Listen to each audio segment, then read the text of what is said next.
Hamas की आखिरी जंग। हमास ने फिर मारे 15 इजरायली सैनिक। मरकावा टैंक के इस वीडियो को दिल थाम कर देखिएगा। यह वीडियो हमास के प्रतिशोध का है। यह वीडियो गाजा से आया। गाजा में हमास इजरायल को कितनी गहरी चोट दे रहा है, उसे समझने के लिए आपको इस वीडियो को देखना जरूरी है। इजरायल का बुलडोजर एक बख्तरबंद गाड़ी को खींच कर ले जा रहा है। इन दोनों के पीछे आ रहा है इजरायल का शक्तिशाली टैंक मरकावा। और फिर वही होता है जिसके बारे में सपने में भी नेतन्याहू की फोर्स सोच नहीं सकती थी। एक बार फिर देखिए।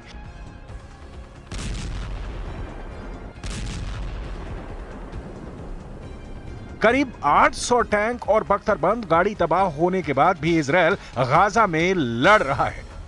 यही है हमास की वो अदृश्य ताकत जिसके सामने इजरायली फोर्स बेबस नजर आ रही है।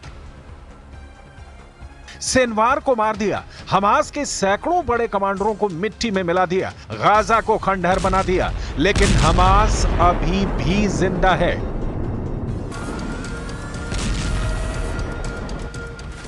और हमास का जिंदा होना ही नेतन्याहू की सबसे बड़ी हार है।